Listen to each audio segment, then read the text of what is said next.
I haven't been very productive lately. It's a whole new world for Disney this morning, announcing a 3-year partnership with tech giant OpenAI that'll make more than 200 characters from the Disneyverse available to... It's not that I don't enjoy making art, I love it, it's just... Recently, I've been finding it difficult to concentrate. When I'm trying to work, I don't feel like I'm getting much work done. I'm just sitting at my computer, staring at an empty document, waiting for inspiration to hit. And when I'm not trying to work, I'm relaxing, but I'm not really relaxing. I'm just trying to forget that I'm not being productive, because everywhere you look, everyone is talking about AI and how efficient it is and how amazing it is and how it's going to change the world. And all the while there's this feeling, this voice at the back of my head that just makes me feel guilty for not working harder. And it says, I'm not going to get anywhere if I just sit there. They've invented a machine that makes artists obsolete. It can produce any image you want in seconds. How are you supposed to compete with that? And do you use ChatGPT when raising your baby? I do. Here you are, wasting what precious time you have left on this planet, doing nothing, keeping your mind entertained with an endless stream of content. AI girlfriend, AI girlfriend, AI... You had dreams once when you were a kid. You were going to be an artist. You're wasting time. The problem is I really don't know anything about AI, but AI is profound. They'll figure things out. I mean, we've got smart people, and... You need to be better. You need to be faster. You need to produce results. Your own Imagineers, those who've created, obviously, these untold stories for you that have made the company it is, do they look at this announcement and worry at some point people who are manipulating short-term video using your characters are going to replace them? This does not in any way represent a threat to the creators at all. In fact, the opposite. I think it honors them and respects them, in part because there's a license fee associated with it. One thing we found again and again is that we have underestimated the amount of latent creativity in the world. That if you lower the effort, skill, time required to create new things, people very quickly are able to bring ideas to life and make new kinds of entertainment, art, code, all sorts of things with this new tool of AI. I cannot imagine having gone through figuring out how to raise a newborn without ChatGPT. Clearly, people did it for a long time. This deal comes as Hollywood continues to grapple with how AI should be used in the industry, from backlash over AI-generated actress Tilly Norwood to Hollywood heavyweights like Matthew McConaughey and Michael Caine, striking their own deals to create AI versions of their own voices. You need to grind, or you're never going to be able to compete with it. I feel kind of bad about it because we have this genius level at everything, intelligence, sitting there waiting to unravel the mysteries of humanity. And I'm like, why does my kid stop dropping his pizza on the floor and laughing? Yeah. And so I feel like I'm not asking a good enough question, but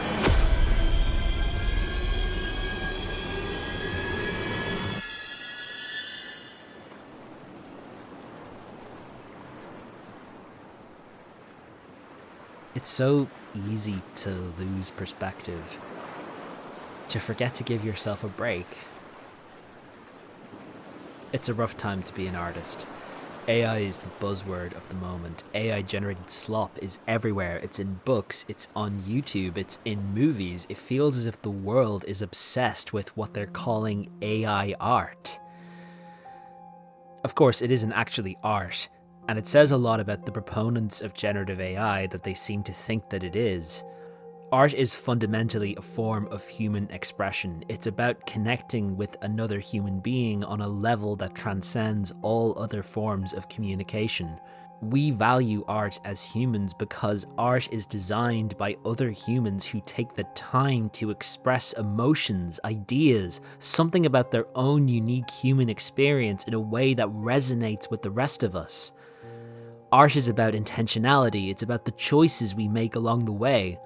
We want to hear and understand the artist's voice. We want art to be strong with personality.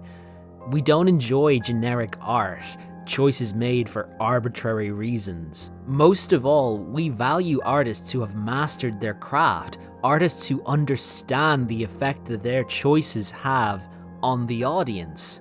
We have never historically used generative AI in any of the Avatar films, and I think people have sort of assumed, oh, it's all made with computers, and it's not. It's, thousands of artists. And I'm intensely opposed to, replacing actors. That's anathema to me, replacing writers, all of those things, because the unique lived lens of human experiences, the idiosyncrasies that an individual writer or actor or filmmaker would bring, when you feed in the training data based on millions of images and thousands of performances, you're going to innately get mediocrity. You're going to innately get an average value. It may be plausible, but it's average. And we don't fight for average, guys. I mean, we fight for unique. Generative AI is the literal antithesis to art. It removes intentionality from the creative process. Most of the choices are being arbitrarily determined by patterns and algorithms that no one understands. Least of all the AI, no one is actually making any choices here. It's no surprise that most of the people who hype up Gen AI are some of the same people who once hyped up NFTs. It makes sense when you think about it. Both technologies are the product of the same mindset towards art. These tech bros only see the value in art as a commodity, something to be bought or sold. Of course, the value of art as a commodity is not objective because art does not have objective value. A piece that resonates with one person may not resonate with another. You would only be able to charge $1 million for your painting if you convinced a millionaire that your painting was worth $1 million. This vagueness is precisely what tech bros seek to exploit. Both NFTs and generative AI have extremely limited practical applications, but by associating the tech with art, they can use the arbitrary value of the art as a commodity to inflate the projected value of the tech. They create AI images in the Studio Ghibli style to steal credit from the actual artists who work at Studio Ghibli. It looks kind of like Studio Ghibli, and in their eyes, that's basically the same thing. It would be bad enough if this technology was actually as revolutionary as they claim, but it's not. AI models are trained on art that real human beings pour their blood, sweat, and tears into. Who knows, maybe this video will join the many works that have already been stolen and used to train a generative AI model. You could do this yourself on your computer if you really wanted to, but with a limited data library, the results would be limited. In order to chase mainstream hype, AI companies need to produce hyper-realistic images with as few flaws as possible. This requires massive data libraries for their models to be trained on, and those libraries require terabytes of data, and this requires new data centers, which require vast amounts of electricity and water. The environmental impact on all of this is horrifying. These data centers require so much power that companies like OpenAI are actually losing billions of dollars a year. OpenAI and Anthropic both lose billions of dollars a year after revenue, and their stories do not mirror any other startup in history. Not Uber, not Amazon Web Services, nothing. OpenAI does not have a path to profitability, and its future, like Anthropic's, is dependent on a continual flow of capital from venture capitalists and big tech, who must also continue to expand infrastructure. To be abundantly clear, the two companies that amount to around half of all generative artificial intelligence revenue are only losing money. Even their recent investment from Disney covers a drop in the ocean of their losses, and the global economy is currently betting on the success of these companies. The US government alone has invested billions into OpenAI, even though it has yet to make any real profit. This technology is overvalued. It's a bubble waiting to pop. The only reason it's lasted this long is because of its projected value, because it keeps getting billions of dollars of investments from governments and other companies despite the fact that it has yet to show any real results. And I just keep thinking, what a waste. What a waste of time, money, energy, resources, all that damage to the environment, all those people fired, and it's all going to be for nothing. And if history is anything to go by, the people who caused all of this in the first place will probably suffer no consequences whatsoever. It's a really difficult time to be an artist. Trying to find your voice in a world that seems to think that a glorified autocorrect can replace you. And that's why I don't resent that voice in the back of my head. The dire state of things is switching my brain into survival mode, encouraging me to apply that mindset to my own art, locking me into a competition with the machine. I have to be as productive as the machine. But we are not machines. We can't just produce art like a factory conveyor belt. We can't compete with the sheer scale of content that's spewing from the average content mill. Art takes skill, energy, concentration, focus, time. And whatever we as humans create is inherently valuable.